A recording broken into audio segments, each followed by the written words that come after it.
Assalamualaikum warahmatullahi wabarakatuh. Perkenalkan, nama saya Muhammad Daud Maulana Mukti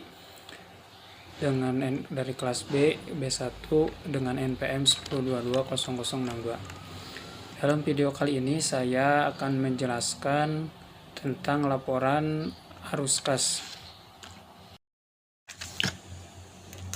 Kas merupakan alat pertukaran yang dimiliki perusahaan yang siap atau bebas digunakan di dalam transaksi perusahaan setiap saat ingin digunakan. Selanjutnya adalah kas kecil. Kas kecil adalah uang tunai yang disediakan perusahaan untuk membayar pengeluaran-pengeluaran yang jumlahnya relatif kecil. Ada dua metode pencatatan kas kecil. Yang pertama, metode impres, dan yang kedua, metode fluktuasi.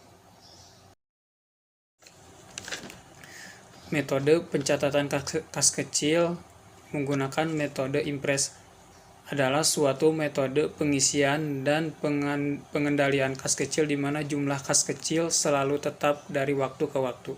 Karena pengisian kembali kas kecil akan selalu sama dengan jumlah yang telah dikeluarkan.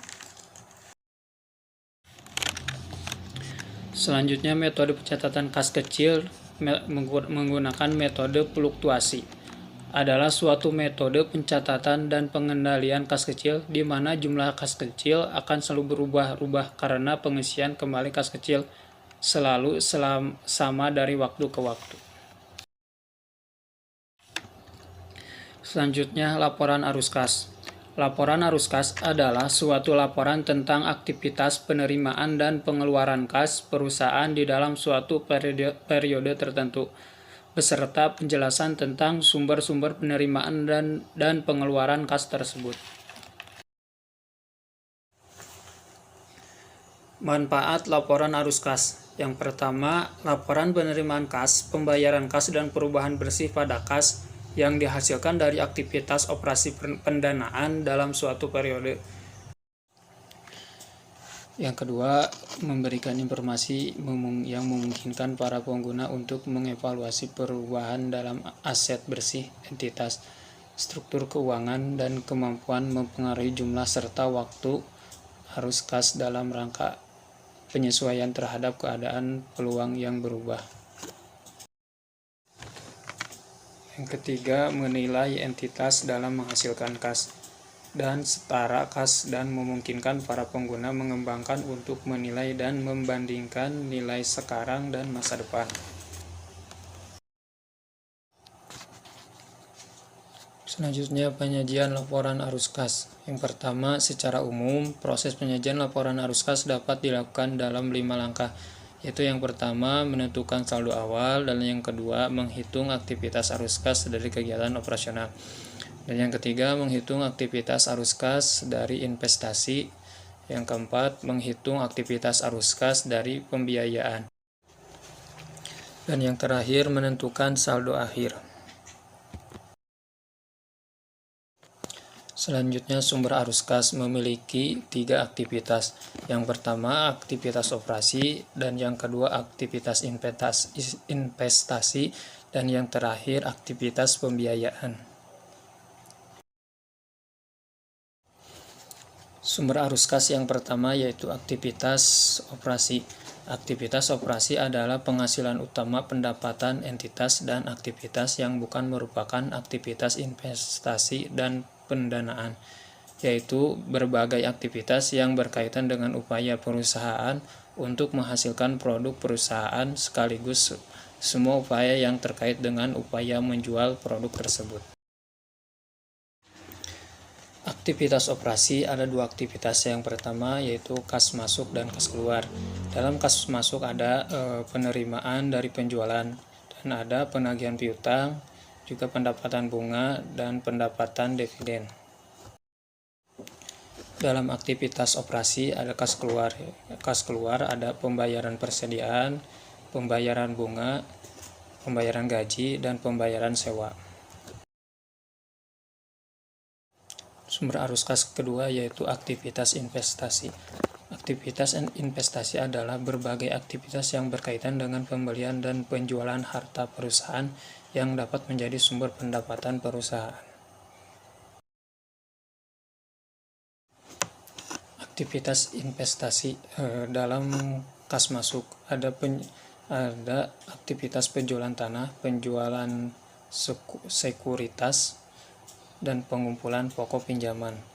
Dalam kas keluarnya ada pembelian tanah, pembelian sekuritas, dan melakukan pinjaman dengan pihak lain.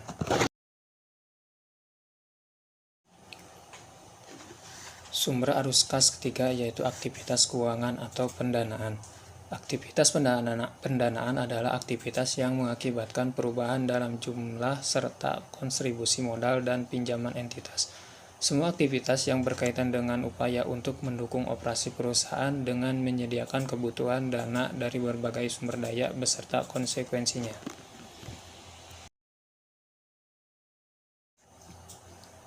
Aktivitas pendanaan dalam kas masuk ada menerbitkan saham, ada aktivitas menerbitkan saham sendiri dan peminjaman. Dan untuk kas keluarnya ada pembayaran dividen, pembayaran pokok pinjaman, dan pembelian saham treasury. Saham treasury adalah saham perseroan yang dibeli kembali oleh perusahaan dengan tujuan tertentu.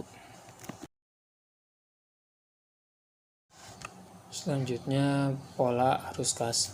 Ada 3. Yang pertama, aktivitas operasi. Aktivitas operasi adalah transaksi dan kejadian-kejadian yang akan menentukan laba bersih. Yang kedua, aktivitas investasi adalah transaksi dan kejadian yang melibatkan pembelian dan penjualan sekuritas, properti, tanah, peralatan, dan aset lain yang dimiliki tidak untuk dijual kembali. Dan yang ketiga, aktivitas pendanaan, yaitu transaksi dan kejadian di mana kas diperoleh dan dibayarkan kembali kepada pemilik dan kreditor. Selanjutnya, melaporkan arus kas dari operasi.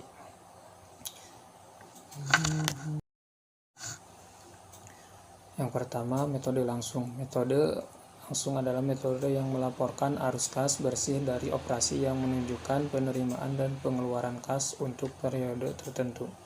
Yang kedua, metode tidak langsung, yaitu metode yang melaporkan arus kas bersih dari operasi yang memasukkan rekonsiliasi laba bersih ke basis kas. Metode tidak langsung adalah metode yang melaporkan arus kas bersih dari operasi yang memasukkan rekonsiliasi laba bersih ke basis kas, menunjukkan bagaimana non-kas mempengaruhi laba bersih. Metode ini melaporkan secara langsung kelompok utama dari penerimaan dan pengeluaran kas operasi. Pendapatan dan biaya dasar akrual dikonversi ke penerimaan pengeluaran dasar kas. Selanjutnya, dasar akrual dan dasar tunai. Dasar akrual akuntansi mengakui pengaruh transaksi pada saat transaksi tersebut terjadi tanpa memandang apakah kas telah diterima atau dikeluarkan. Dasar tunai adalah pencatatan yang akan dilakukan apabila telah terjadi penerimaan atau pengeluaran kas. Contoh, pengakuan pendapatan dan biaya. Prinsip akuntansi Indonesia menghendaki perusahaan menggunakan dasar akrual karena informasi yang dihasilkan lebih lengkap. Selanjutnya, jumlah kas aktual diperoleh atau dibayar ditentukan. Selanjutnya metode tidak langsung. Metode tidak langsung melakukan beberapa penyesuaian. Yang pertama, penyesuaian atas piutang dan aset operasi lainnya. Yang kedua, penyesuaian atas hutang dan kewajiban lainnya. Yang ketiga, penyesuaian atas depresiasi dan item non-kas lainnya. Yang keempat, penyesuaian atas utang dan rugi. Selanjutnya, contoh aktivitas operasi menggunakan metode langsung. Penjualan dan kas yang dikumpulkan dari pelanggan. Yang pertama, saldo awal piutang $40 ditambah penjualan sama dengan kas tersedia untuk dikumpulkan dikurangi piutang akhir, dan jadi kas yang dikumpulkan dari pelanggan itu 130. Sekian dari saya, semoga bermanfaat. Assalamualaikum warahmatullahi wabarakatuh.